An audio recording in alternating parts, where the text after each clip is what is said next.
Muy bien. ¿Eu? Ah, sí, con la bonita Hernández, con Diana. Ya decidí que también voy a entrenar. Bueno, está con nosotros Marcelo Ebrard, secretario de Economía. Está Iván Escalante, de la Profeco, Procurador Federal del Consumidor, y José Alfonso para el cierre de la Conferencia de Humanismo Mexicano. El día de hoy vamos a hablar de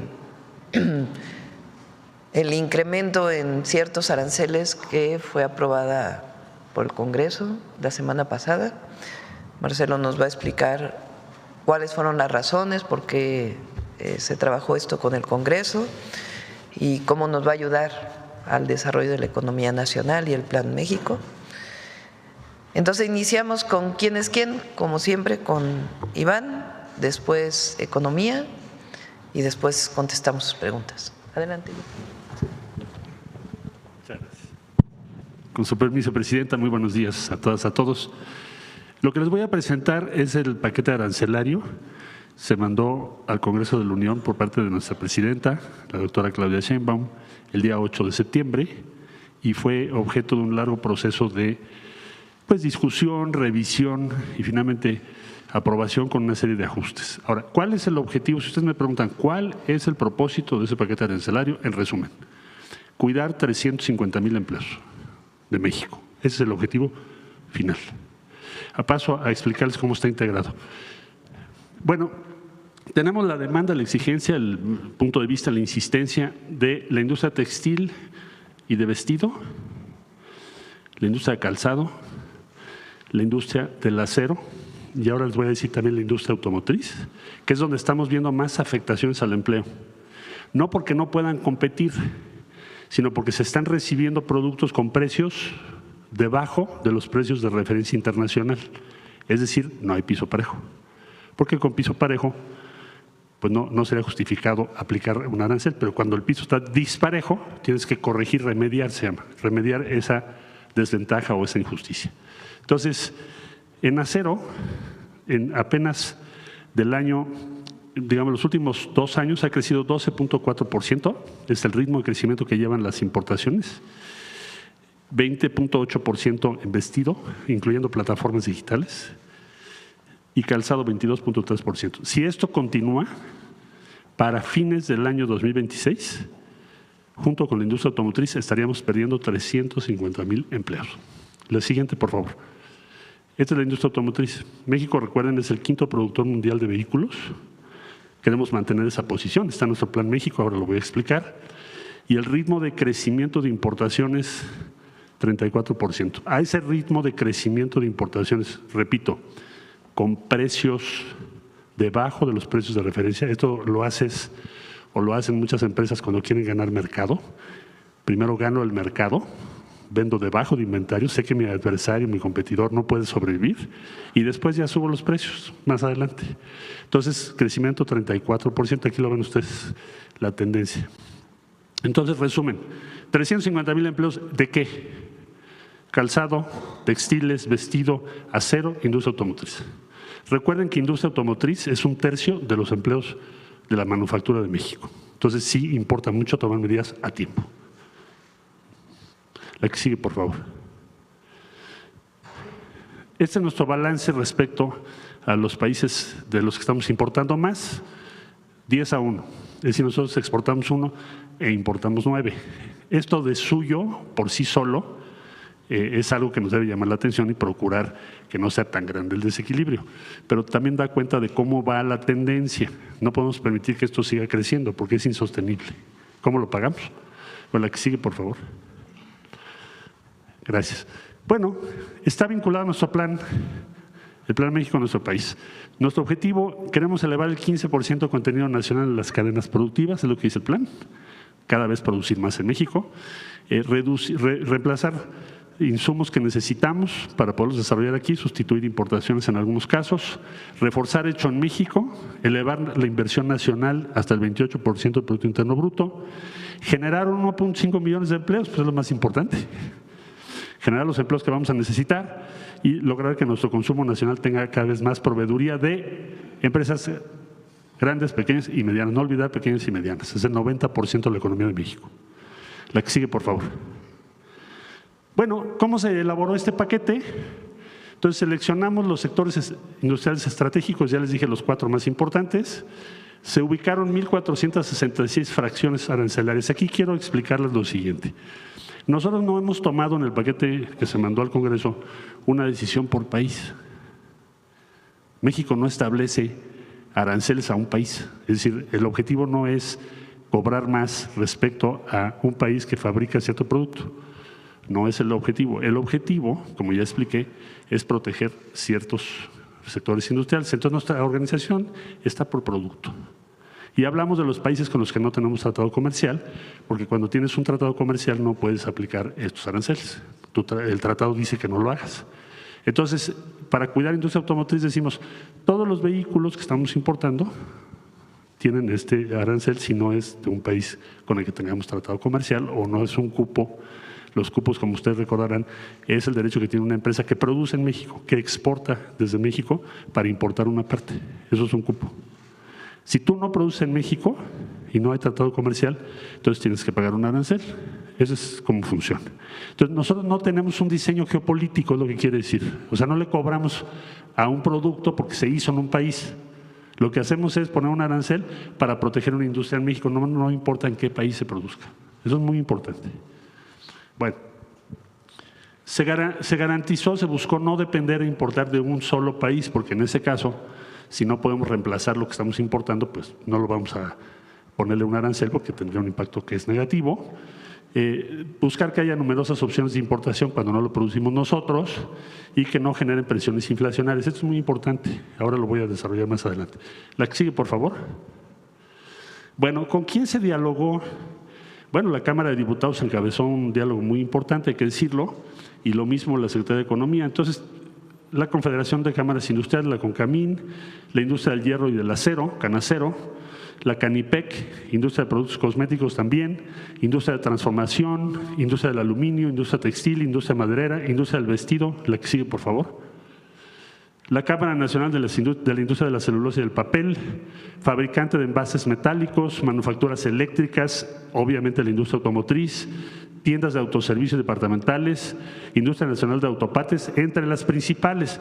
Y además se dialogó con los diferentes países que están incluidos en esta medida o que tienen algún producto que pueda estar incluido: China, Corea del Sur, Indonesia, India, muchos países. La que sigue, por favor.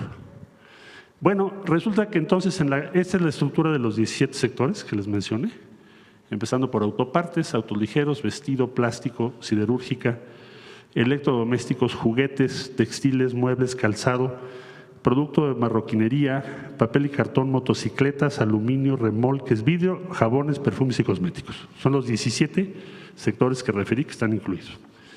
¿Qué sucedió aquí? Bueno, aquí tienen ustedes la distribución de las fracciones. ¿Cuántas fracciones en cada uno de los rubros? ¿Qué porcentaje representa del paquete? Estos son cambios que hizo la Cámara de Diputados o que se derivaron de los diálogos con los países o que la Secretaría de Economía recibió. Para resumirles todos los números, los cambios mayores fueron en autopartes. ¿Por qué? Porque se nos dijo, oye, en autopartes no lo puedo reemplazar tan rápido. Siderúrgica, en textil, vestido y aluminio. Son los cambios principales que hicieron. ¿Por qué esos cambios? Porque las empresas nos dijeron, no tenemos cómo reemplazarlo o el costo podría ser alto, entonces se hicieron esos ajustes para evitar impactos no deseados en las fracciones arancelarias en el paquete. La que sigue, por favor. Bueno, resumen. 350,000 empleos vamos a proteger. No buscamos dañar a ningún país en específico, no tiene diseño geopolítico, es diseño comercial y económico. Económico, protección de empleos. Comercial, los productos en donde vemos que hay una competencia desventajosa para la industria mexicana. Sí busca proteger a nuestra industria en relación a cualquier abuso que haya de una empresa o de otros lugares. Y estos son los países con los que tenemos, del lado izquierdo tenemos tratado, del lado derecho no tenemos tratado comercial.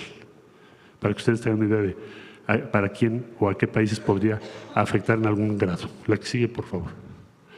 Bueno, ¿dónde están los empleos?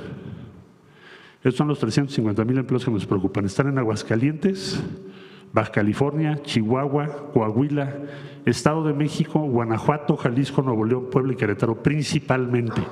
Y aquí les puse en el mapa algunas de las empresas incluidas. Es lo que queremos proteger. Resumo, como empecé, 350,000 empleos, porque si no dentro de un año, como nos decía la presidenta Sheinbaum, si no tomamos medidas ahorita, entonces dentro de un año la pregunta sería, ¿cómo vamos a crear esos 350,000 empleos? Ya los habríamos perdido, pues vamos a actuar a tiempo. Por eso se hizo todo este trabajo. La que sigue, por favor. Y bueno, no es de extrañar entonces si ustedes ven las publicaciones recientes con Camín, el Instituto Mexicano del Aluminio, la Cámara Nacional de la Industria Textil, la Canacero y otras asociaciones respaldando la decisión que ha tomado la presidenta Claudia Sheinbaum y ha respaldado el Congreso de la Unión de México. Esa es la razón por la que ustedes tienen ese apoyo de tantas cámaras industriales. Eso sería el paquete arancelario y lo que significa, repito, 350,000 empleos. Ahora ustedes me preguntarán, ¿esto va a encarecer? No, hicimos un cálculo fracción por fracción y lo que estamos estimando es que sea más o menos 0.2 el impacto que pueda tener por 350,000 empleos protegidos, que puede ser empresas pequeñas, medianas o empresas grandes. Donde tenemos que cuidar es el empleo y nuestras industrias. Si competimos, somos el país exportador más destacado de América Latina, pero tiene que haber piso parejo, ¿no? Tiene que haber condiciones de competencia, no permitir precios por debajo de inventario y de costos o precios de referencia. Bueno, ese sería, presidente. No sé si quiera que comente polos brevemente. Bueno, y les traje una síntesis que me pidió la presidenta de polos de desarrollo. Los polos de desarrollo, ¿cómo van? La que sigue, por favor. Recordarán ustedes que la presidenta de México nos ordenó que se trabajara con los gobiernos de los estados para tener 15 polos que ya están en curso y cuyos objetivos, polígonos es un territorio que se determina para ahí concentrar el esfuerzo, cuyo objetivo principal ustedes aquí lo tienen, promoción de inversiones, proyectos de infraestructura, se dedicaron incentivos fiscales para que pueda haber esa inversión, se quiere o se busca el fortalecimiento de las capacidades locales en esos 15 lugares del país y se han dado muchas facilidades administrativas. La siguiente, por favor. Muchas gracias. Les quiero presentar, porque así me lo pidió la presidenta, en qué sectores se está concentrando la inversión que llevamos hasta ahorita confirmada ya en curso. Sector automotriz, otra vez, el número 1. Por eso es tan importante para México cuidar esto. ¿En dónde? Durango, Tlaxcala, Puebla y Michoacán.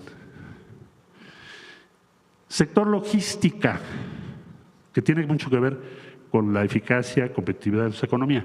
Celaya, Puerta Logística del Bajío, Tlaxcala, Centro de Distribución y de Comercializadoras, Hidalgo, Distribución y Servicios Logísticos, Michoacán, Canadian Pacific Kansas City, que es un sistema muy importante de integración de las vías férreas.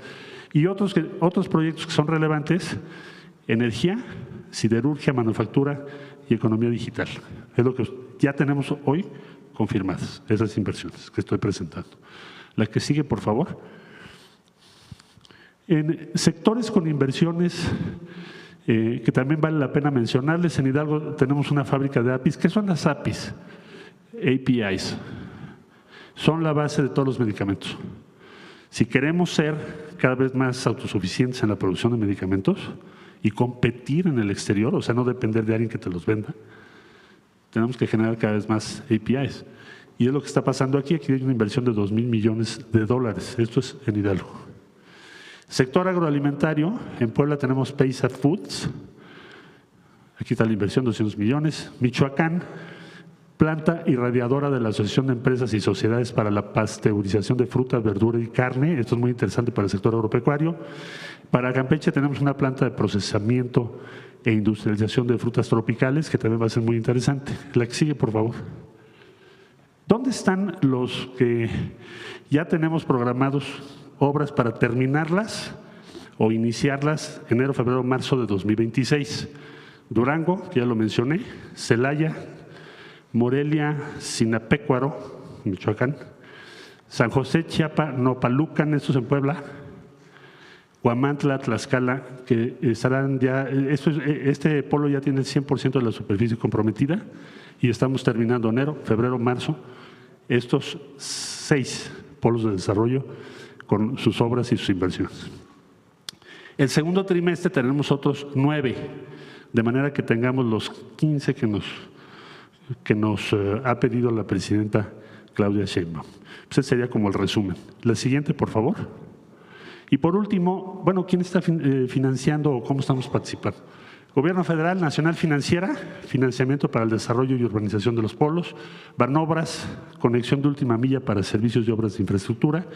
Desde luego los gobiernos estatales están invirtiendo en obras de infraestructura, logística y servicios, y desde luego la inversión privada, que son los desarrolladores y las empresas que les acabo de comentar. Entonces vamos en tiempo. Para enero, febrero, marzo tenemos 6 de los 15 polos en obras o ya terminando su primer desarrollo. ¿Sería cuánto, señora presidenta? Gracias. Pues esa es la información de hoy y vamos a las preguntas. Adelante. A ver, allá atrás, vamos de atrás para adelante, compañero. Gracias. Buenos días, presidenta. Alejandro Alemán, de Diario Plaza Juárez. Lo que yo quisiera preguntarle es este equilibrio entre los aranceles y los polos de desarrollo. ¿Cuántos empleos se espera o se estima que los 15 polos de desarrollo generarían para no tener que tomar este tipo de medidas de poner aranceles, que a final de cuentas impactan en la inflación, así sea 2 o 3 puntos porcentuales? Lo que está pasando es que está haciendo más caros los productos a los consumidores, que somos todos. Eso finalmente sí es un hecho, que los aranceles no es la mejor medida para el nivel de vida de la población. Gracias. ¿Quieres contestar? Bueno, mira, estamos estimando, desde luego que siempre hay que medir con mucho cuidado el efecto inflacionario de cualquier arancel. Aranceles tenemos en la mayor parte de estos casos. Lo que está haciendo es incrementarlos, no es que no tuvieran. Como tenemos estimado cuál es el diferencial con el precio de referencia, es decir, más o menos con lo que les cuesta producir cada cosa, sabemos que el impacto que va a tener al final es de 0.2 aproximado. ¿Por qué? Pues porque tienen un margen muy grande de inventario.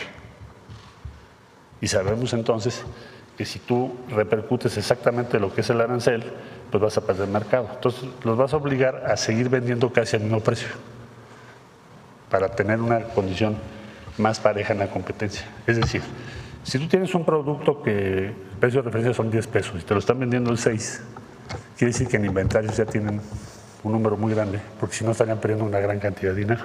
Entonces van a tener que participar en el mercado ajustando o reduciendo el diferencial de precio que tienen y que les permiten tanto inventarios como otras cosas. Puede ser que tengan subsidios, retorno de impuestos, porque de lo que se trata es de ganar mercado a cualquier costo. No sé si me estoy explicando.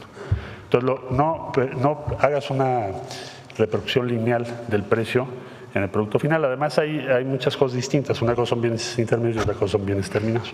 Entonces, yo pensaría, mi cálculo es que, por ejemplo, en materia de vehículos, de los vehículos que estamos importando de Asia en particular, no estimamos que vaya a haber un aumento muy grande en el precio. ¿Por qué? Porque su objetivo estratégico es ganar mercado. Entonces te lo están mandando a un precio demasiado bajo que nos está haciendo mucho daño. Lo que los vas a obligar es a competir en una condición menos ventajosa respecto a nuestra propia industria manufacturera. No sé si me expliqué y fui claro. Tienen tal diferencial que pueden absorber el impacto, es lo que estoy diciendo. La gran mayoría de los productos. Ahora, ¿cuál es la otra opción? Pues tu opción es, si el costo de los últimos 2 años fueron 150,000 empleos y el de este año pudiera llegar a ser 350,000, ¿cuál sería el plan B si no diseñas aranceles que establezcan una condición competitiva más equilibrada de nuestra industria con la industria de afuera? Pues no tendrías opciones, seguirías perdiendo empleos. Por ejemplo, en la industria manufacturera, en la industria automotriz, si tú permites que pase lo mismo que la industria del calzado, no va a ser fácil que recuperes esos empleos. porque además tienes un entorno más complejo para exportar. O sea, hoy en día tenemos más reglas y restricciones para exportar industria automotriz que lo que era hace algunos años. Me refiero a nuestra industria en México. Entonces, por eso tenemos que proteger. Acero igual. Hay una sobreproducción en Asia del 60% en la industria del acero. Entonces, la pregunta es, bueno, si no queremos subir los aranceles en ninguna proporción, pues van a acabar con nuestra industria siderúrgica. Adiós. ¿Por qué? Pues porque tienes una sobreproducción del 60%. Entonces te van a vender a lo que puedan y a lo que les compres y el precio que les digas te lo van a vender. ¿Y entonces qué va a suceder? Pues vas a desmontar las plantas mexicanas que nos ha costado décadas establecer. Son industrias que implican grandes inversiones de capital y mucho tiempo. Entonces es una medida, considero, preventiva, sensata. Ahora, ¿qué tan grande es o amplia es en nuestro comercio exterior? México es una de las economías más abiertas del mundo, no estamos planteando cambiar sustancialmente esa posición. Estás afectando más o menos el 8% del total de tu comercio en importaciones, nada más. ¿Por qué? Porque es quirúrgico.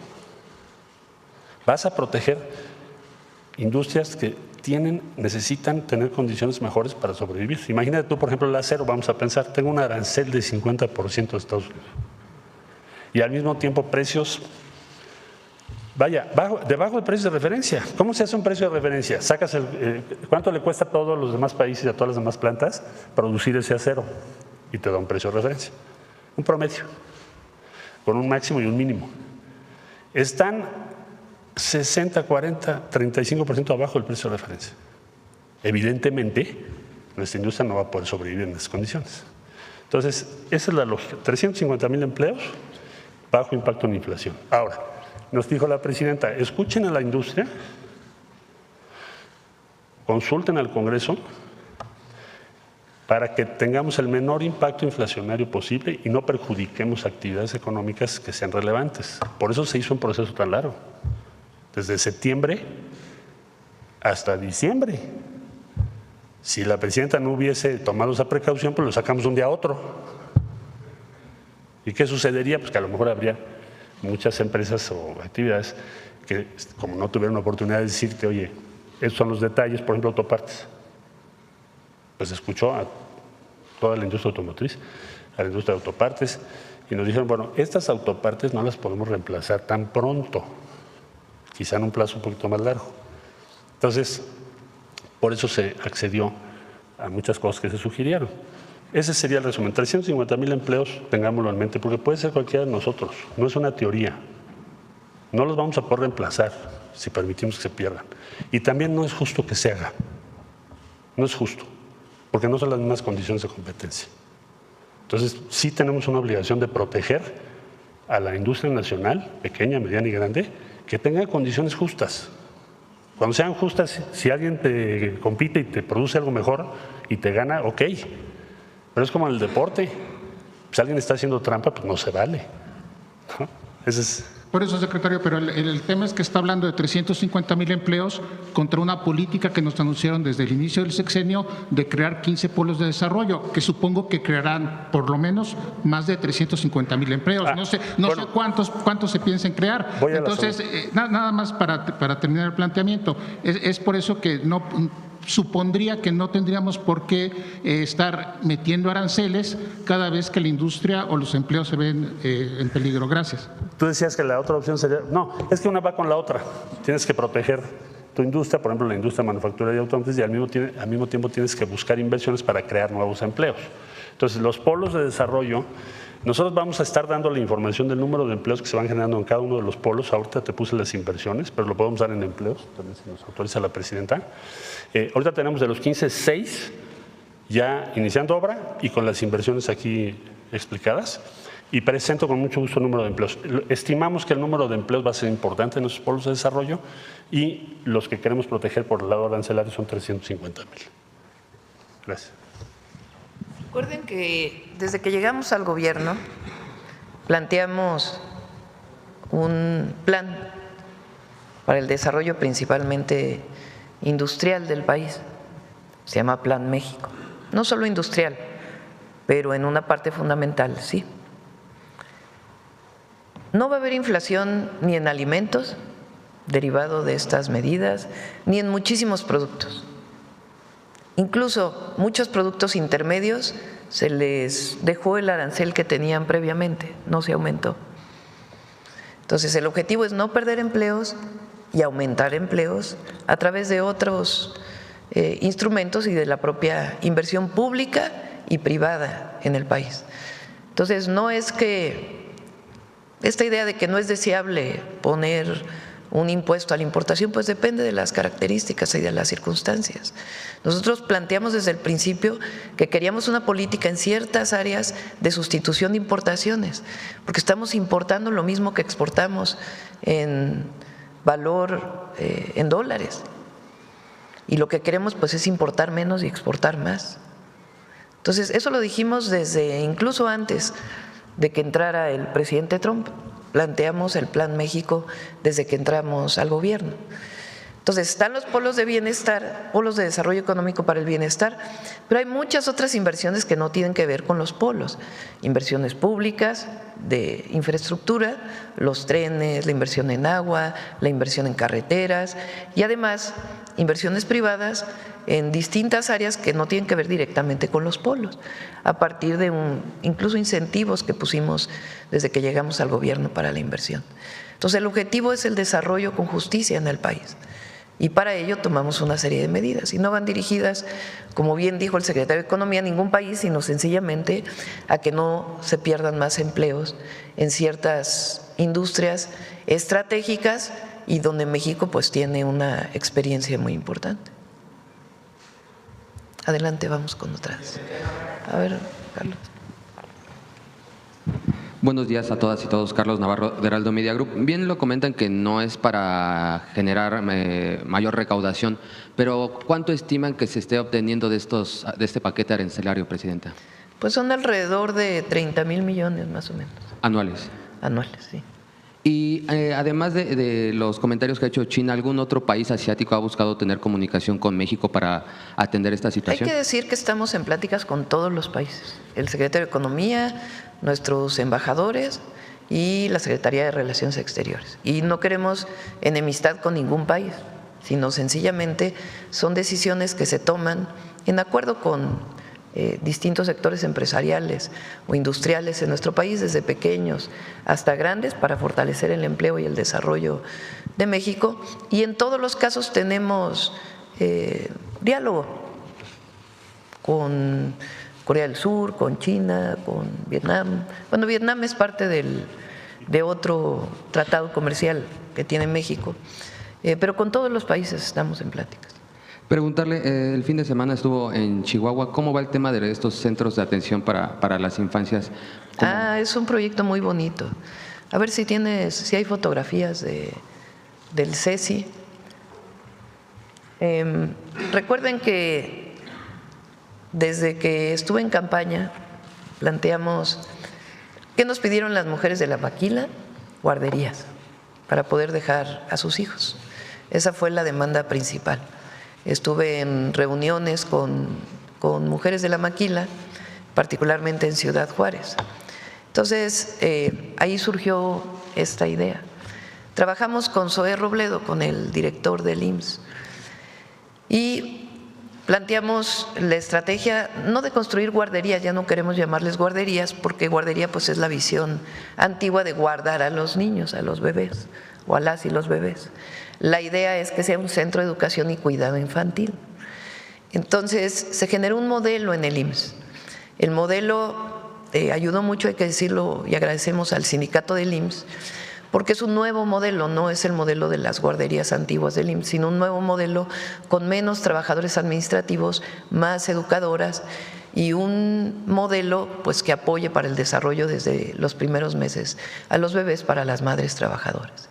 Entonces, en todo Chihuahua van a ser alrededor de 50 y en el país queremos hacer 1,000 centros de educación y cuidado infantil.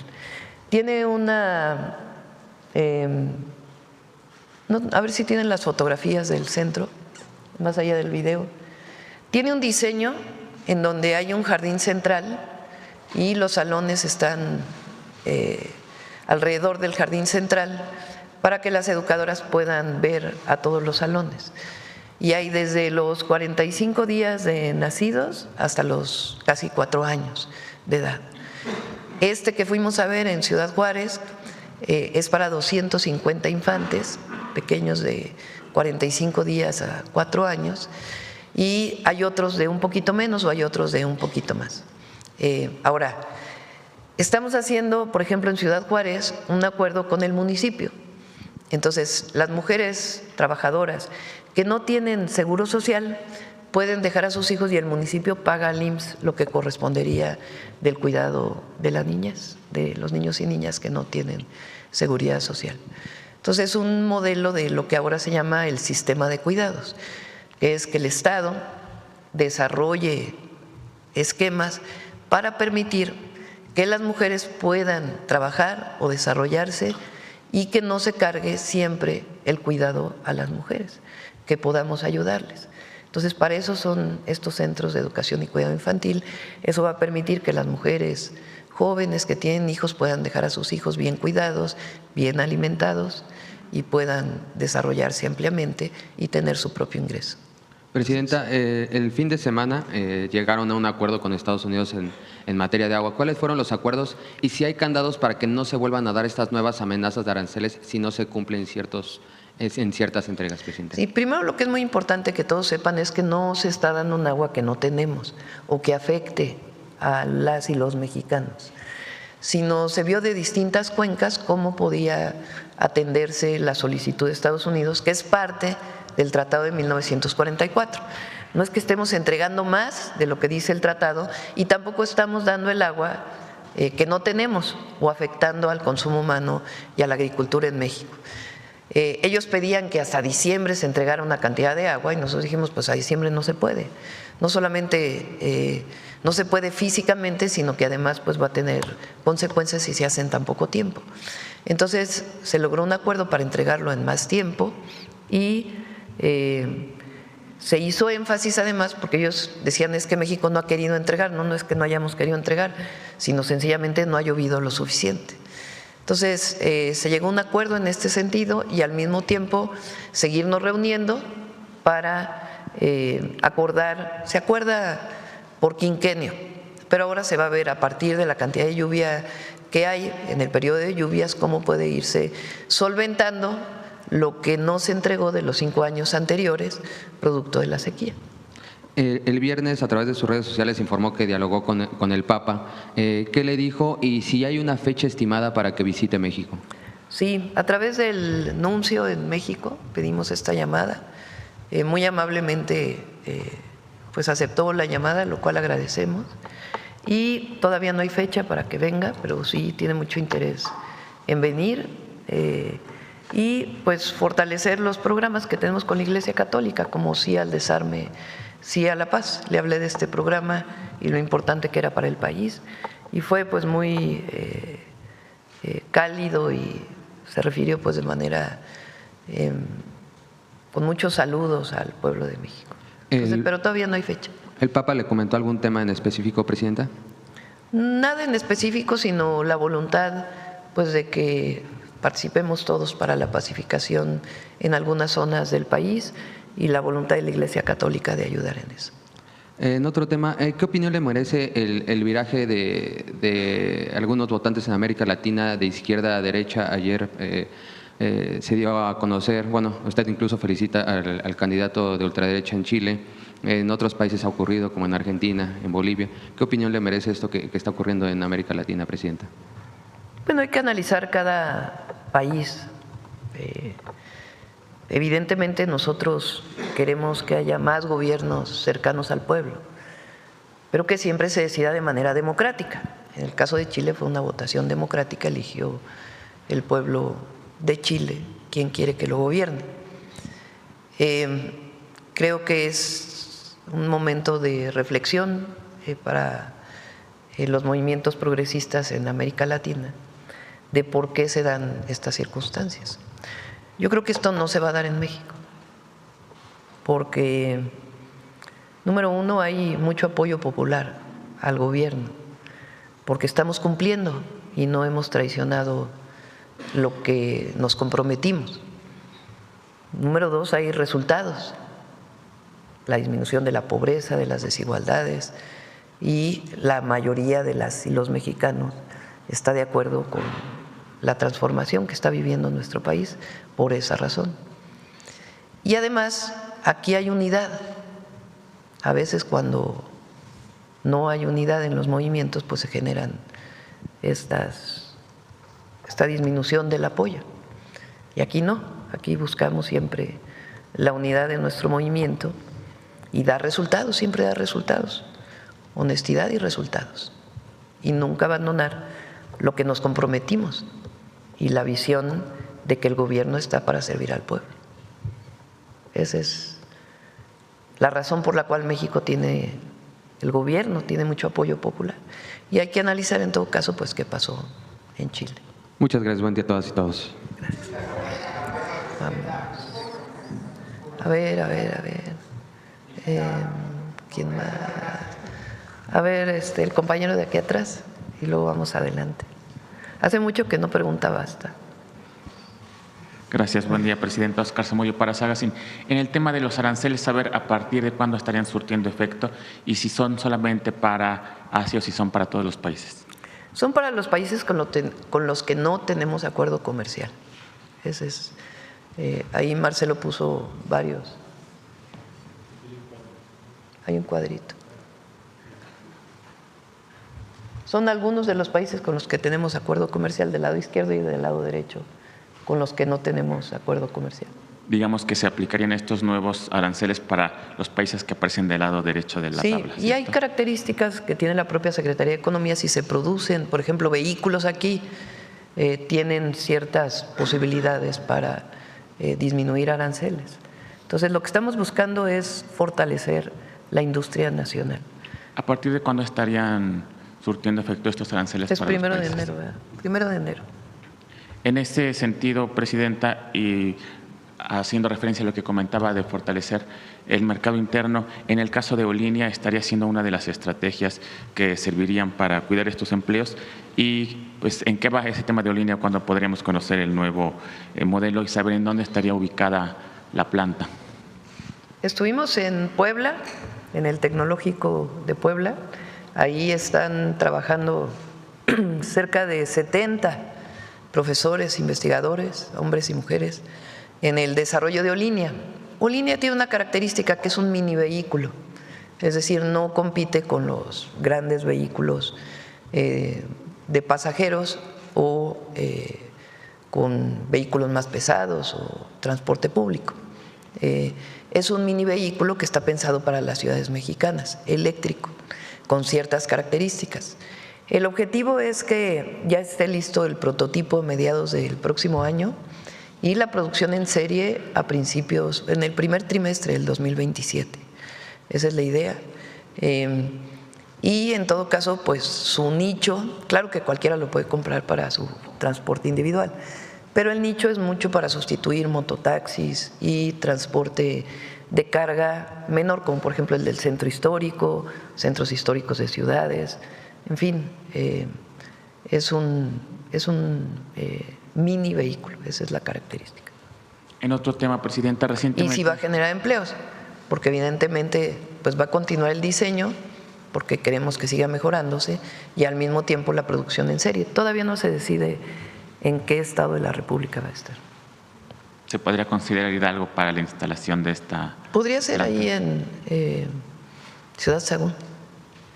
En otro tema, presidenta, recientemente se anunció que mexicanos como Guillermo del Toro y Diego Luna fueron nominados a los Golden Globes 2026, un reconocimiento que confirma el talento mexicano. Saber, en este sentido, qué acciones tendría su gobierno para fortalecer la producción cinematográfica y permitir que más creadores de contenido mexicanos puedan acceder a premios como este.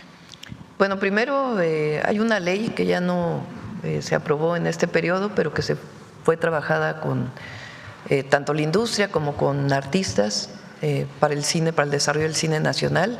Y recuerden que vamos a dar incentivos el próximo año para la producción cinematográfica. Ya los está trabajando turismo, economía, cultura, que fue las pláticas que tuve con Salma Hayek, y la idea es que a partir de enero pueda haber más incentivos para la producción cinematográfica en México. Bien, presidenta. Por último, en Pachuca el alcalde Jorge Reyes confirmó que la ciudad ya ha sido seleccionada como campamento base durante el Mundial de Fútbol 2026.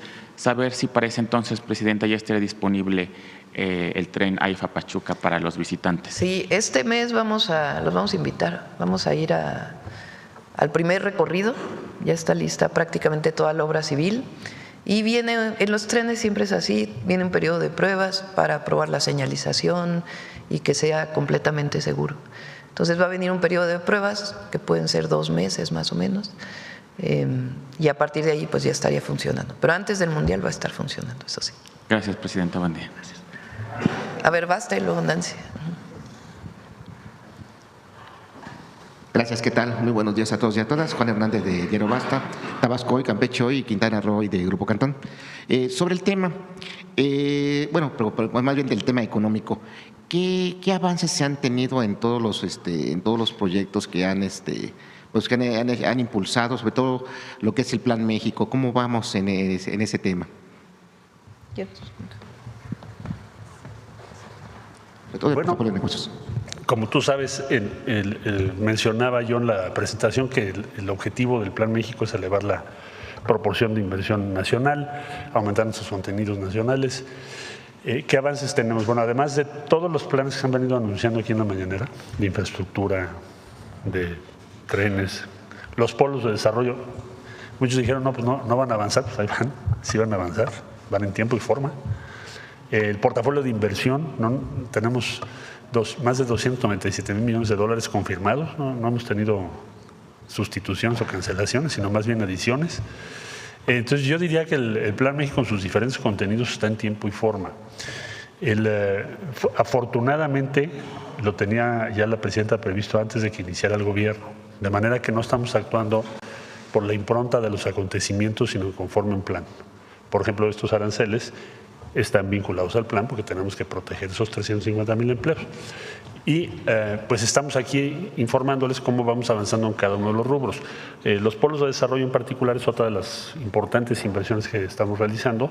Son complejos, pero estamos afortunadamente, como acabo de informarles a ustedes, ya en enero, febrero, marzo, el 26 tendremos 6 de los 15 polos a su plena capacidad y en el segundo trimestre tendremos a los restantes 9. Entonces yo diría que vamos en tiempo y forma. Digamos, en un porcentaje de avance, ¿de cuánto estaríamos hablando ahorita en el primer año? Estamos conforme a lo previsto en cada uno de los rubros que nos planteamos, porque son diferentes objetivos. Bueno, sería gracias a ti. Primer tema.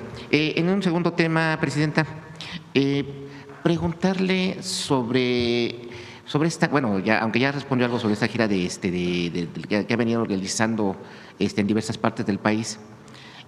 ¿Cuál han sido ahorita las principales peticiones, demandas que le ha hecho la población?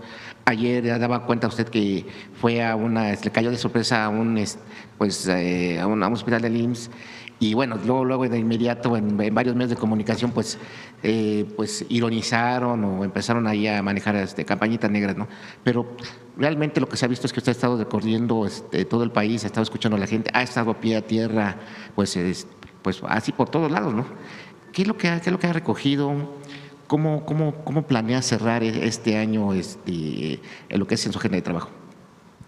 Bueno, este fin de semana estuvimos en Guadalupe y Calvo, en la Sierra Tarahumara. Ahí entregamos o digamos que restituimos, porque en realidad esas tierras siempre fueron del pueblo Ódami. En la Sierra Tarahumara hay varios pueblos, no solamente los rarámuris. Esta zona es una zona boscosa. Guadalupe y Calvo es uno de los municipios que está en el sur, que hace frontera con Sinaloa y con Durango. Y ahí entregamos tierras y decidí abrir la asamblea que teníamos para poder escuchar a la gente qué es lo que había planteado en el plan de justicia para los pueblos de la Sierra Tarahumara. Ahí hablaron principalmente de caminos. Se requiere restaurar varios caminos que durante muchos años no han tenido repavimentación y más caminos artesanales. La Sierra Tarahumara son alrededor de personas de pueblos originarios, quizá como 100,000 personas que viven ahí. Y viven en pequeñas comunidades, pequeñitas comunidades apartadas. Entonces lo que piden son caminos artesanales también para poder mejorar la comunicación. Algunas comunidades no tienen todavía electricidad, entonces piden la electrificación. Y también ahí hay un problema porque hay centros de salud, pero luego los médicos, si no son de las comunidades, no se quieren quedar en la comunidad, entonces hay mucha rotación. Entonces estamos trabajando con Secretaría de Salud para ver cómo pues garantizamos que siempre tengan médicos los centros de salud. Pidieron algunos otros centros de salud también. Ahí se hizo un programa para que los niños puedan quedarse en la escuela durante toda la semana y después regresen a sus comunidades para que no tengan que estar yendo y viniendo. Entonces pidieron que se fortaleciera este programa y también telesecundarias, que ahora les llamamos los ciberbachilleratos, perdón, telebachilleratos, que ahora les llamamos ciberbachilleratos. Entonces tomamos nota y vamos a cumplir. Es una zona pues muy pobre del país, de pueblos originarios que hace mucho tiempo migraron a las montañas, como muchos otros pueblos. Por cierto, esto dice el presidente López Obrador en su libro Grandeza, de cómo durante la colonia muchos pueblos indígenas que tenían grande producción en los valles, por la persecución, por el exterminio, por la dominación, se fueron a las montañas. Y es parte de la historia de los pueblos de la Sierra Tarahumara. Entonces vamos a trabajar ahí. Después estuvimos un día antes estuvimos en Santa Gertrudis. Es un campo militar que tiene la superficie más o menos de la Ciudad de México. Ahí tienen criadero de caballos de la raza Santa Gertrudis, el ejército, y también criadero de ganado con producción tecnificada. Y pues visitamos también ahí a las familias que viven en Santa Gertrudis. Entonces después fuimos a la Sierra Tarahumara y de ahí nos fuimos hasta Ciudad Juárez. Ahora sí que fuimos del sur de Chihuahua hasta el norte. Y ahí fuimos a una preparatoria que estamos abriendo. Ay, miran lo felices que están los chavos, y las mujeres y hombres, los jovencitos, las jovencitas, adolescentes. De las nuevas preparatorias es de verdad un momento de mucha alegría. Ahí estamos haciendo un Cebetis había una demanda de 2,000 jóvenes y vamos a hacer para 4,000, porque todavía se requieren más. La demanda originaria era 2,000, pero vamos a hacer 4,000 porque se requiere, porque se inscribieron a la escuela 4,000. Entonces ahora hay 2,000 y vamos a hacer más edificios para que sean 4,000. Y es pues muy bueno, porque de otra manera los jóvenes, ahí también hablamos con los jóvenes, dijeron que de otra manera no iban a poder estudiar la preparatoria.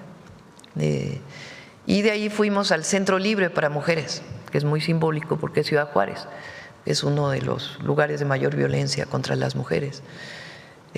Ahí abrimos un centro libre y luego al otro día pues ya abrimos el CECI. Y vamos a seguir visitando hasta fin de año.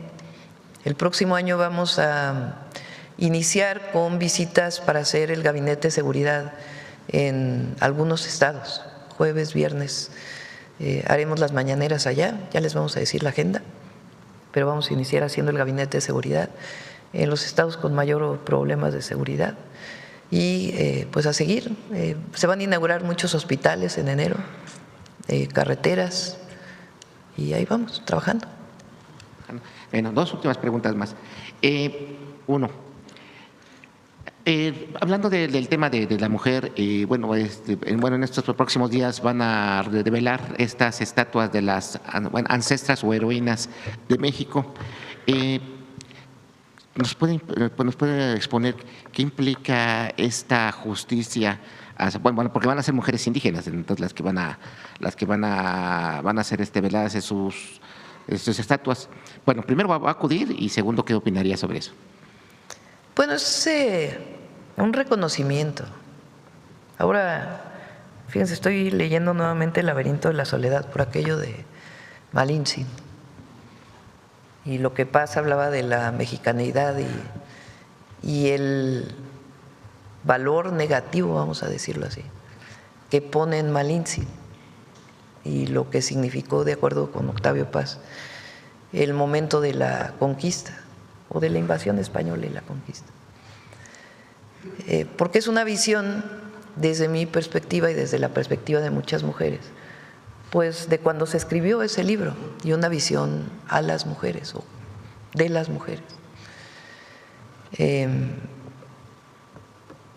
con la que creo que hay que hacer una revisión. Las mujeres indígenas han sido las más discriminadas en la historia de nuestro país y a las que menos reconocimiento hay. Entonces, reconocer a 5 mujeres indígenas, heroínas en su momento, entre ellas Malintzin, porque más allá de que fue la traductora de Cortés, pues era una mujer esclava desde que llegaron los españoles y después fue esclavizada nuevamente y finalmente ella con su inteligencia logró traducir, y creo que es mejor pensar que buscó lo mejor para su pueblo más que lo que significó una traición, de acuerdo con esta visión que se tenía, de ahí la palabra malinchista. Entonces vale la pena hacer esta revisión, particularmente de Malintzin, que es lo que ha estado haciendo Jesús y las compañeras de pueblos indígenas que vinieron, ya llevan 2 veces que han venido, y esta revisión de las mujeres indígenas de entonces, pero hay que hacer, con esa reivindicación también es una reivindicación de las mujeres indígenas de hoy, las mujeres de los pueblos originarios. Gracias a ellas se ha mantenido la lengua o las lenguas, gracias a ellas se ha mantenido tradición, cultura, conocimiento, valores y los textiles, entre otras virtudes de las mujeres. Entonces, por eso es importante este reconocimiento, y ahora que tome la palabra Alfonso, a ver si nos vuelves a platicar de las 5 que van a quedar en reforma. Y finalmente, bueno, en Tabasco hoy y de Grupo Cantón, también quiero basta, llevamos una entrevista exclusiva con Fátima Bosch. Pues, vi las imágenes ayer, ¿cómo la recibieron ahí en Tabasco? Ajá, exactamente, orgullosamente tabasqueña, pues cumple su compromiso, visita un hospital de niños con cáncer, pero además hace una reflexión de lo que implica para ella llevar la corona, de lo que es representar a los mexicanos. Preguntarle, bueno, si pudo ver esta entrevista exclusiva que se hizo Grupo Cantón, pero también preguntarle si hay la posibilidad de que se reúnan, pues para platicar. O sea, el hablar de Miss Universo no solamente es la belleza, estamos hablando que es una embajadora de lo que es México, del mundo. O sea, no solamente, pero es la embajadora de las mujeres, y fue una mujer que se atrevió a levantar la voz ante un abuso, y que, bueno, la han satanizado, la han atacado, pero al final de cuentas sigue siendo pues una mujer que se ha pues levantado ante toda esta, pues, ¿cómo llamarle esta campaña negra, pues de querer empañar la corona y querer manchar el nombre de México? Esa sería mi pregunta. No leí la entrevista, la voy a leer, pero sí vi las imágenes de cómo la recibieron en Villahermosa, muy bonitas imágenes, un reconocimiento a ella, y más allá de los cuestionamientos que pueda haber al certamen de Miss Universo, o a su organizador o su dueño, ella, digamos, a mí lo que me gustó de ella, que en efecto, es que haya levantado la voz cuando consideró que había una injusticia, y el reconocimiento del pueblo, que eso es lo más importante. Entonces, pues si hay alguna oportunidad para vernos, pues sí, sería para conocerla. Sí, es lo que decía, a ver, ¿tienes las fotos? Miren, ese es el patio central, está techado. Bueno, ayer todavía no se termina completamente el que visitamos ayer, va a tener una lonaria ahí. Entonces el patio central donde pueden jugar, y cada uno de los salones pues es para edades distintas de las y los infantes, niñas y niños, bebés. Entonces es un modelo muy bonito. A ver si tienes alguna otra. Ese es, por ejemplo, el salón ya para los que comen, pues que no tienen fórmula o o leche materna, porque va a haber la posibilidad de que sigan alimentándose con leche materna, ya sea que la mamá vaya o que puedan congelar la leche o dejarla durante un tiempo y dárselas a los bebés. Entonces realmente es un espacio muy, muy digno, muy seguro y las educadoras pues muy capacitadas. Y estaban felices las.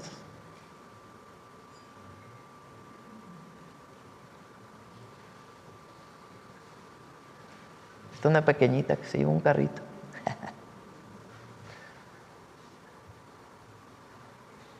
Ella es Mariana, la que está de responsable del IMSS, de los Centros de Educación y Cuidado Infantil.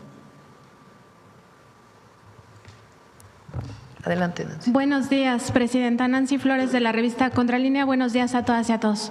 Presidenta, ahora que se dio a conocer que desde septiembre pasado la Fiscalía General de la República judicializó la carpeta de investigación contra María Amparo Casar Pérez, esta titular de la organización Mexicanos contra la Corrupción y la Impunidad, por el caso de la pensión vitalicia que le paga presuntamente de forma indebida a Petróleos Mexicanos, preguntarle justamente sobre esta hipocresía de algunos actores de poder que dicen luchar contra la corrupción, pero pues no contra la corrupción propia.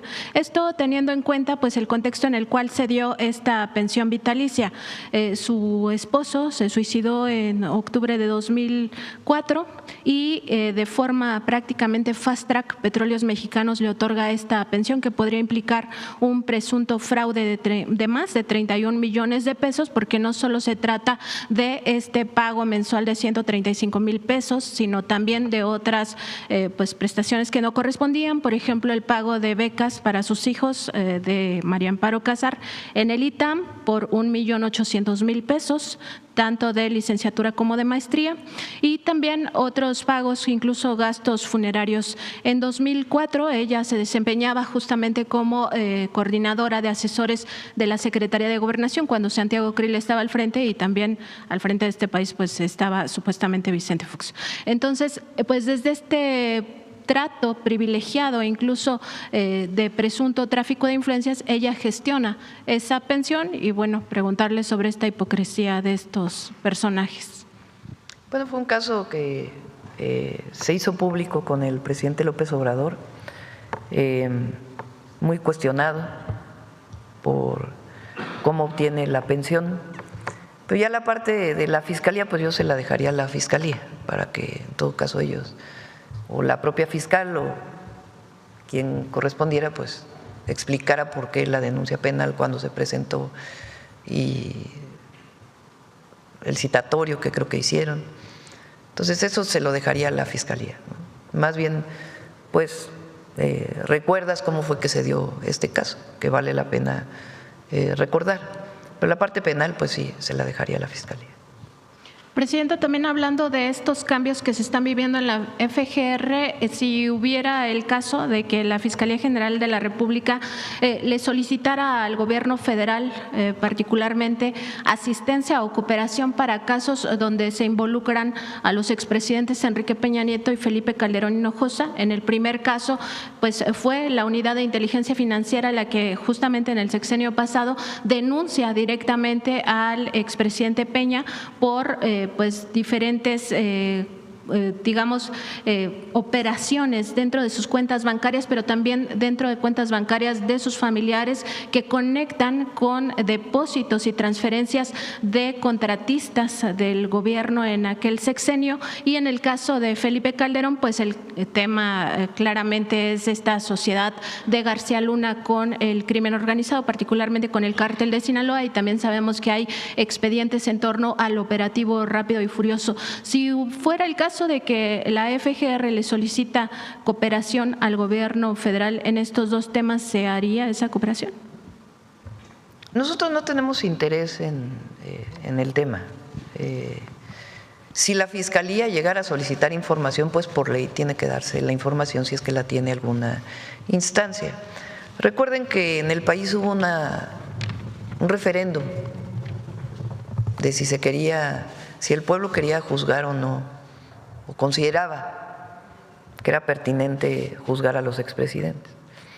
Ahí la mayoría dijo que sí, pero no se alcanzó la votación que se requería para poder hacerla vinculante. Y nosotros pues nos remitimos a esa consulta, a ese referéndum que ya se hizo. Si la Fiscalía, que es autónoma, tuviera algún caso en donde solicitar información al gobierno, pues se tiene que dar, porque es obligación del gobierno darla frente a una petición. Pero nosotros nos quedamos con el referéndum de entonces y más bien lo importante es hacia adelante garantizar la honestidad siempre en el uso de los recursos públicos. Presidenta, también la semana pasada, el martes concretamente, ocurrieron 2 conferencias de prensa que dejan al descubierto, pues en parte también esta desesperación que viven grupos de derecha y de ultraderecha. Una de esas conferencias la encabezó el empresario Claudio X González Guajardo. En ella pues presenta ya su iniciativa de reforma electoral, que prácticamente es la voz de la oligarquía pidiendo una sobrerepresentación de sectores de derecha y sectores conservadores y oligárquicos. Y en la otra conferencia llama la atención que quienes la encabezan son 2 expresidentes del IFE-INE, primero Lorenzo Córdoba Vianello y segundo Leonardo Valdés Zurita. Además estuvo otro alto exfuncionario del INE, justamente del periodo de Lorenzo Córdoba, que es Edmundo Jacobo.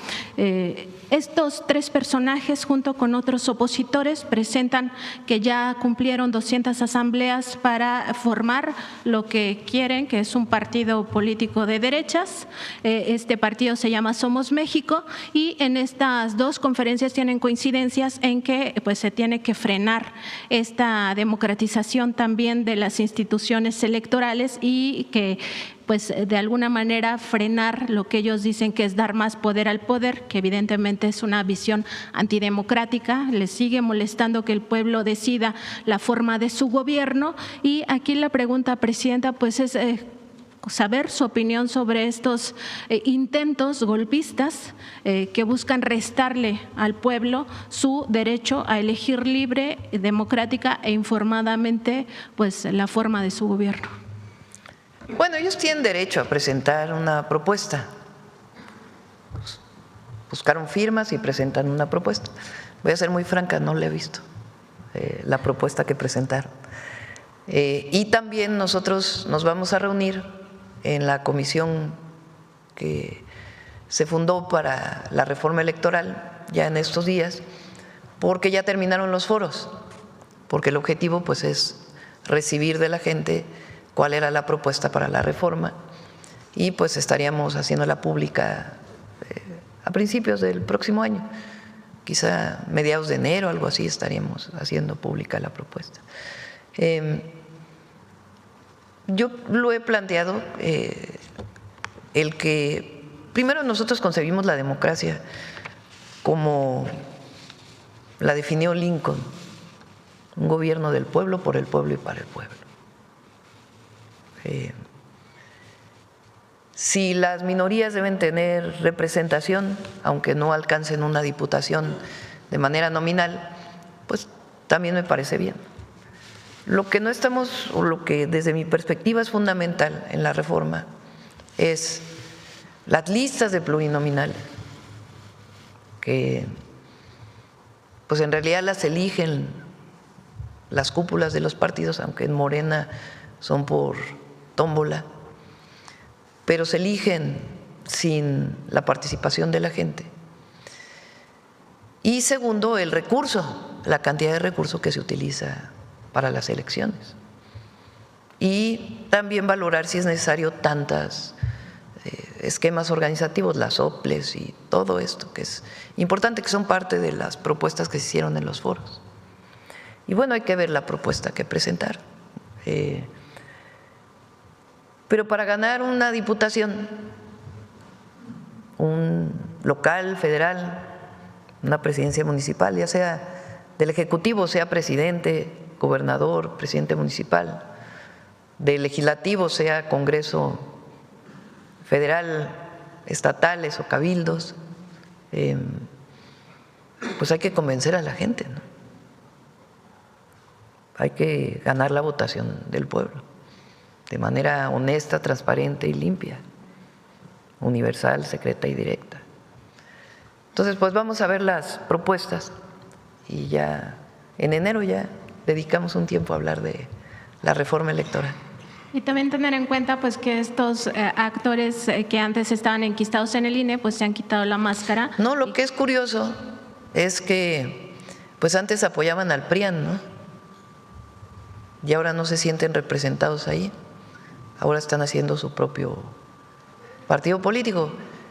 Que hay que decir que para poder cumplir con las reglas, de acuerdo con la legislación electoral actual, solamente puede haber solicitud para nuevos partidos cuando termina una elección federal, cada 6 años.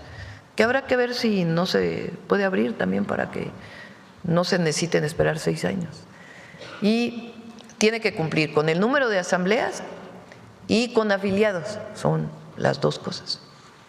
Y hasta donde entiendo, hay 2 o 3 grupos que más o menos han ido cumpliendo con lo que se solicita.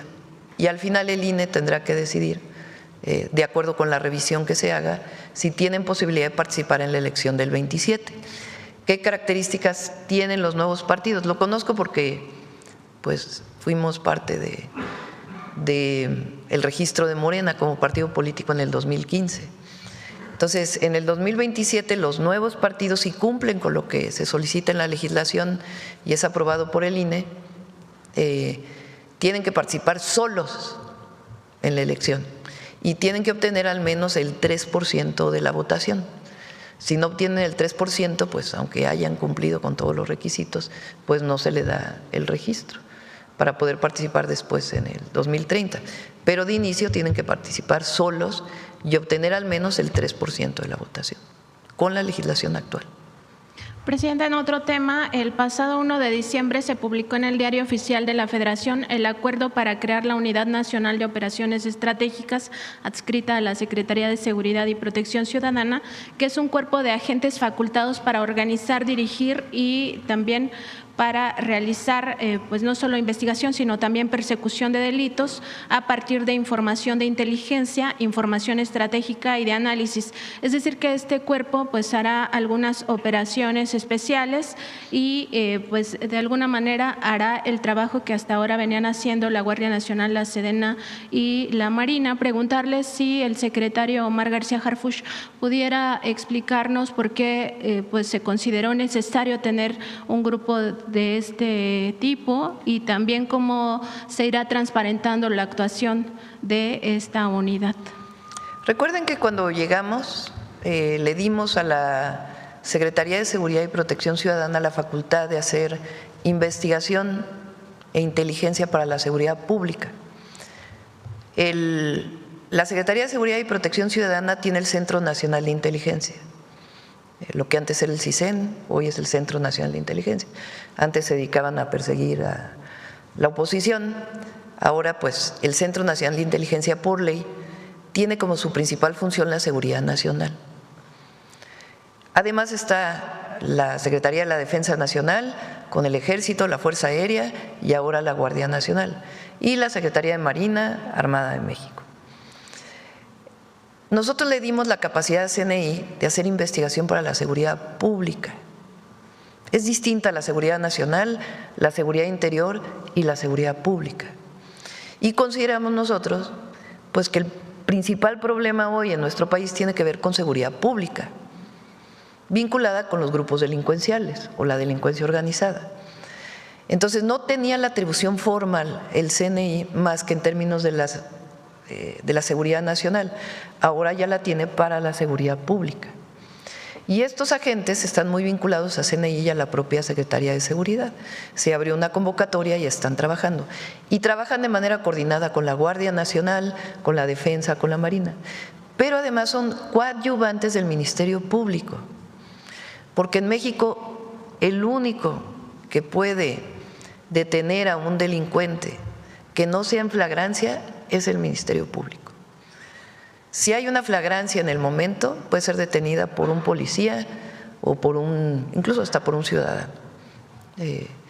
Pero la policía formalmente no puede detener a un ciudadano a partir de una investigación posterior.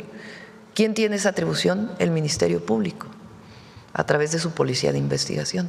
Entonces, Guardia Nacional, los agentes de la Secretaría de Seguridad y Protección Ciudadana o la Secretaría de Marina o cualquier policía estatal, pues cuando detiene a alguien, después, si no hay flagrancia, pues tiene que haber una carpeta de investigación y una orden de un juez para una orden de aprehensión que determine a quién se detiene. Entonces, estos agentes no actúan solos, sino es una coordinación de CNI que tiene sus propios equipos, Guardia Nacional, Defensa, Marina, y por eso se hace un solo sistema de inteligencia e investigación del Estado mexicano para la seguridad pública. Y eso nos ayuda pues a coadyuvar con el Ministerio Público para que haya más órdenes de aprehensión que puedan ser determinadas por un juez. Gracias, Presidenta. Finalmente, preguntarle si hay algún tipo de avance o de hallazgo adicional en torno a estos casinos que podrían estar vinculados a delitos como lavado de dinero, fraude y también pues todo el tema de que estarían también relacionados con factureras y evasión fiscal. Y también si la Secretaría de Gobernación sí podría informar cuántos permisos o concesiones existen, cuáles de ellos están vigentes u operando y por supuesto también el tema de cuándo se entregaron, en qué sexenio particularmente se entregaron y quiénes son las empresas que los detentan. Sí, tenemos ese pendiente para que venga Rosa Isela. Y está en investigación de la UIF, los casinos que se les congelaron las cuentas y en el momento en que, digamos, termine una parte de la investigación ya se puede dar mucho más información. Gracias, Presidenta. Gracias. A ver, por acá, por acá, por acá. A ver, aquí.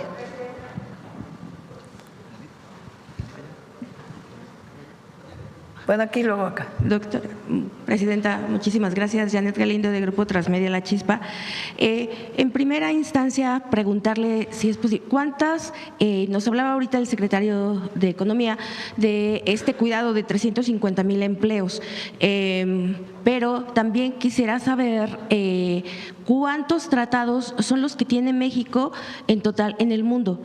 Obviamente, pues el más conocido pues es el norte, ¿no? Pero ¿cuántos tratados son los que tiene y cuántos países? Nos mostraban ahorita una lista, pero en un total de cuántos países son con los que se ha tenido que poner arancel a ciertos productos. Marcelo.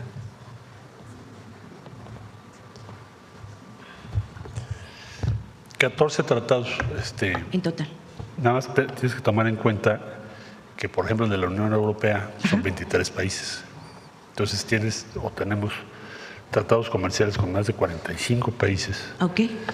Y en total tenemos comercio con más de 100 países. Entonces, los cubiertos por los tratados comerciales son los que acabo de mencionar. Los demás no tenemos tratados comerciales, tenemos diferentes tipos de acuerdos y nos regimos por la Organización Mundial del Comercio, con todos. Sí. Muchísimas gracias, secretario. Doctora, y no sé, perdón, presidenta, no sé si nos pudiera compartir su sentir de esta llamada que tuvo con el Papa. En la foto que nos hicieron llegar, se le veía muy sonriente, muy contenta. Sé que pues esta es una relación diplomática, pero ¿cuál es su sentir a nivel personal? También la vez cuando usted tuvo la oportunidad de ir a Roma también con el Papa Francisco, pues saber qué es lo que a nivel personal usted pasó. Bueno, fue muy amable, muy cordial. Primero en tomar la llamada, nosotros la solicitamos y en 2 días nos dijo que sí, y además en una fecha tan especial. Para los católicos. Pues no solamente para los católicos en México, las y los católicos en México, sino en general lo que representa, lo puse ahí en el tuit, la Virgen de Guadalupe. Hay esta frase de todos los mexicanos somos guadalupanos, porque es un símbolo de identidad la Virgen de Guadalupe. Entonces, pues, primero agradecer y después fue muy cordial y nos planteó que era muy importante que la idea que tiene pues es que la Iglesia Católica ayude en la medida que pueda y dentro del marco de las leyes de cada país, pues ayudar a pacificar, ayudar a disminuir la violencia. Entonces, pues coincidimos en ese tema tanto con la Iglesia Católica como con todas las iglesias en México y también con los no creyentes, los libres pensadores. Entonces fue muy cordial, muy sensible y pues le hicimos la invitación para que pueda venir a México y dijo que sí va a venir, pero que después nos da la fecha. Pero todavía no está la fecha. Ok, Presidenta, también preguntarle cómo va a pasar este fin de año, cómo se va a celebrar. Ya nos había adelantado que pues vamos a no sé si vamos a venir a la conferencia 24 y el día 31. Por lo pronto, 24 es miércoles, ¿no? El 24 es miércoles. Pues a lo mejor el miércoles sí, ¿no? Sí, venimos a conferencia. Puse las caras. A ver, les veo las caras, que digan. Bueno, 25, 26, eso no. Okay. Vamos a hacer puente. Ajá. Y pues tampoco el… ¿Y sería primero? Primero y 2, ¿no? Porque es jueves y viernes, ¿no? Sí. Entonces vamos a dar vacaciones a la fuente periodística de Presidencia. Pero usted va a seguir trabajando. ¿O usted va? Tal vez me tome unos días del 25 al 27. Todavía no sabemos. Ayer justo estábamos platicando con mi esposo a dónde íbamos. No se puede.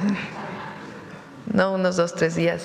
Y después el 31 pues ya lo pasaríamos con la familia, con el nieto, la alegría del hogar. Pues sí. Bueno, pues muchísimas gracias, Presidenta. Y pues finalmente hay un mensaje que le envían para agradecer un grupo de 6 empresas mexicanas del servicio de taxis que dan servicio en el aeropuerto de la Ciudad de México. Le mandan un mensaje de agradecimiento por su intervención para que a partir de hoy haya dado inicio un proceso en la mesa de trabajo con autoridades aeroportuarias y que les permitirá esto escuchar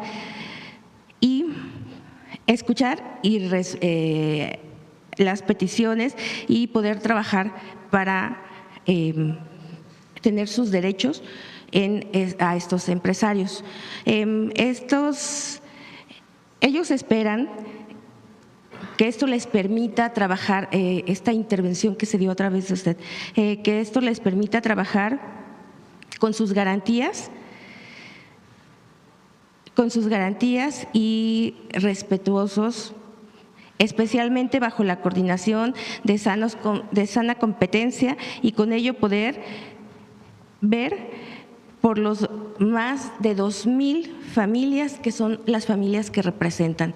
Es este agradecimiento que le mandan a Sí, es que ven que estamos remodelando el aeropuerto internacional Benito Juárez. Particularmente en la Terminal 2 con la glorieta esta que hay mucho tránsito, entonces tardan mucho en llegar, los taxis tienen un espacio muy pequeñito, entonces se va a hacer ahí una remodelación y pues obviamente se les está tomando en cuenta. Y también este tema de las aplicaciones telefónicas y los taxis, pues que también tienen que tener la opinión de todos para poder tomar acuerdos de manera colectiva y no imponer nada. Muchísimas gracias, Presidenta. Nada más, ¿queda alguna ley pendiente para el siguiente año? ¿Alguna ley, alguna propuesta de ley? Sí, todavía hay varias, desde la ley de cuidado animal, de protección, cuidado animal, está pues la ley de cine, hay varias todavía pendientes. Muchísimas gracias, Presidenta. El compañero, ¿por qué? Presidenta, buenos días.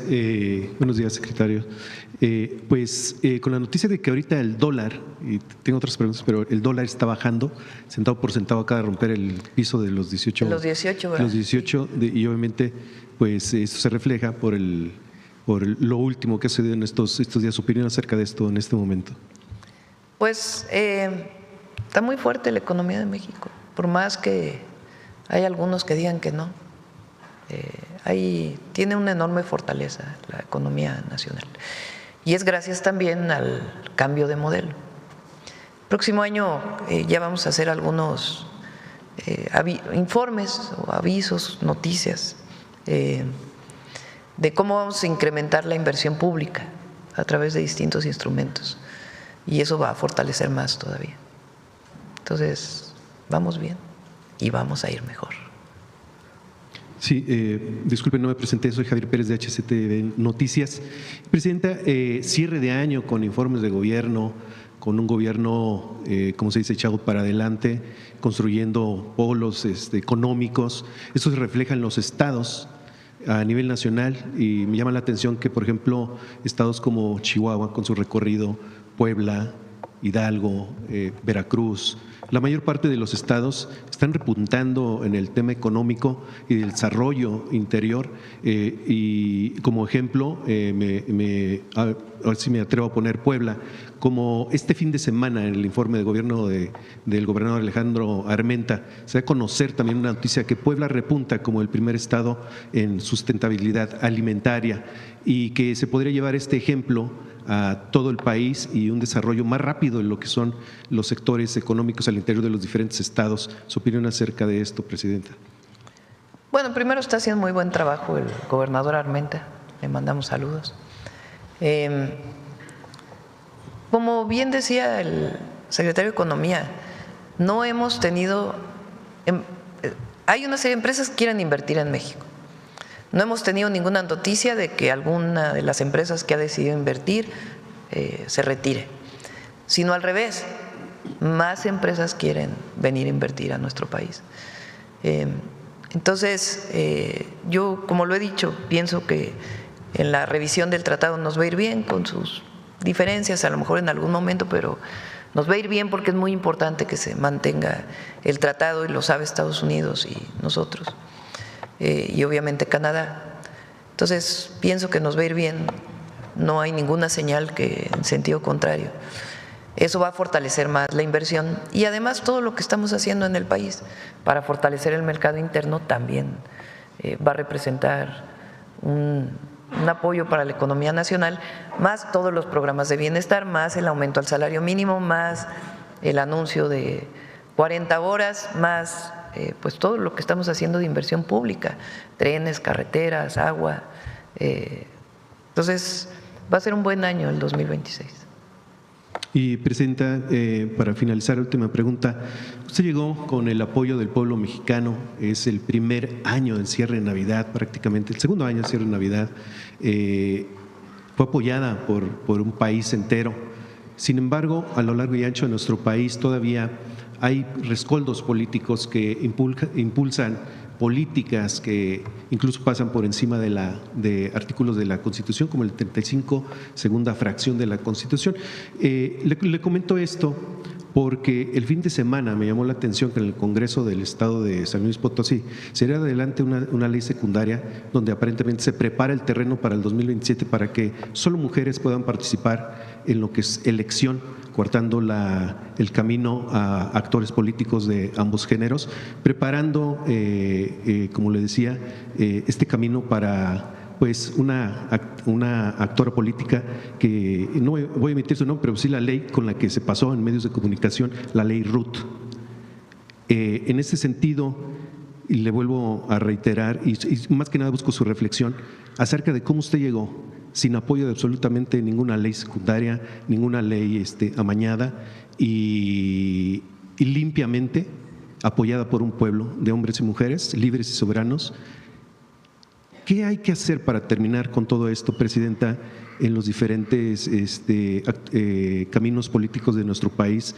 ¿A qué hay que llevar al pueblo y que ya está politizado para evitar este tipo de cosas y que se preparen pues caminos torcidos para llevar a actores políticos y usar el nepotismo prácticamente de personas que están en el poder para llevar a sus familias al interior de las gobernaturas, presidencias municipales y diferentes puestos políticos? Usted llegó sola, llegó, o sea, sin apoyo de absolutamente nadie, más que el pueblo de México. Primero hay que decir que el INE, desde mi punto de vista estoy de acuerdo, hace en el 21 creo que fue, o antes, tomó esta resolución de que los partidos políticos, cuando se trata de gubernaturas, decidan la mitad de candidatos mujeres y la mitad de candidatos hombres. Yo creo que esto es bueno. Igual está en nuestra Constitución que la mitad del Congreso Federal tienen que ser mujeres y la mitad hombres. O sea, yo creo que está bien que se legisle para que nos den oportunidad a las mujeres. Eso ha permitido que las mujeres hoy tengan mucho mayor participación en la vida pública que si no hubiera habido estas orientaciones, porque finalmente resuelven una desigualdad histórica. Eso, digamos, yo estoy de acuerdo. Ahora, en el tema de poner hombre, mujer para un año o para otro, pues ahí sí hay que ver si está dentro de la Constitución o no. Hoy le pregunté al gabinete, estaba el ministro Saldívar, si esto viola o no la Constitución, el que un Estado decida que el próximo gobernador tiene que ser mujer o gobernadora tiene que ser mujer. Entonces hay que ver si eso está dentro de la Constitución, eso en primer lugar. Porque es distinto decir, a ver, postula la mitad hombres y la mitad mujeres y ya que la gente decida, a decir obligatoriamente tiene que ser mujer en el próximo periodo.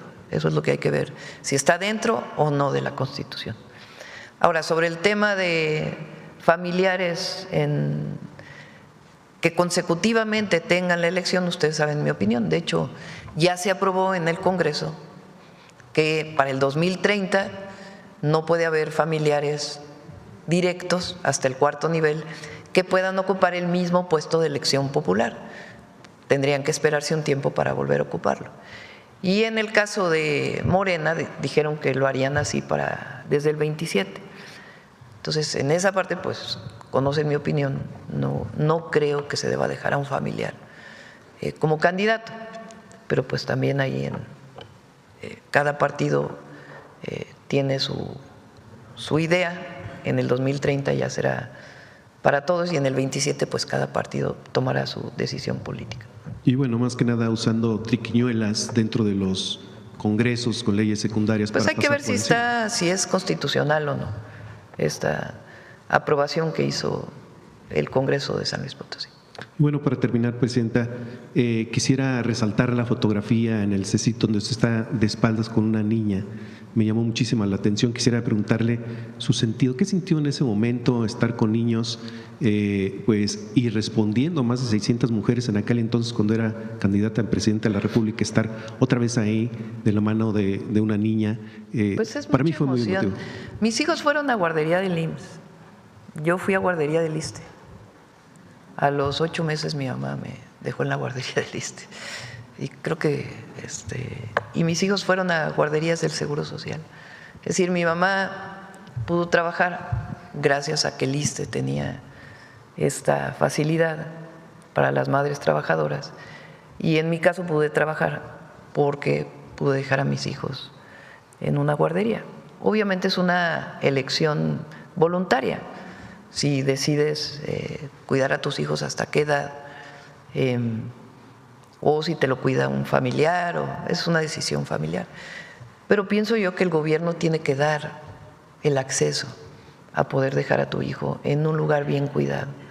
Y hoy se sabe que además, desde muy pequeñitos, por eso se llama Centro de Educación y Cuidado Infantil, desde muy pequeñitos hay aprendizaje, dependiendo pues de los estímulos que les des a los pequeños. Entonces, si yo lo pude tener como madre, esa posibilidad, pues obviamente el deseo de que más mujeres puedan tenerlo. Y además hay hoy una visión general en el mundo entero y particularmente en México de lo que llamamos el sistema de cuidados. Esta idea de que las mujeres tenemos que cuidar obligatoriamente a la familia y que está predeterminado, pues no necesariamente es así, ¿verdad? Lo puede cuidar el hombre o lo puede cuidar la mujer. Y las mujeres que deseamos trabajar o deseamos desarrollarnos, pues debemos tener la posibilidad de dejar a nuestros hijos en un lugar bien cuidados. Entonces, por eso es la idea de los CECIS. Tiene una característica adicional. Recuerden que en la época de Calderón se promovieron las guarderías subrogadas y no necesariamente con todas las facilidades para que se pudiera cuidar adecuadamente a los niños. en esta idea de que había que privatizar todo, entonces privatizaron y subrogaron a un privado el cuidado de los niños. Y la idea aquí es que no, es que son trabajadoras y trabajadores del IMSS quienes cuidan, bien capacitados, con licenciatura en educación inicial, para que puedan desarrollar adecuadamente a las y a los niños. Tienen alimentación especial y toda la capacitación que se requiere en la visión actual del cuidado de los infantes.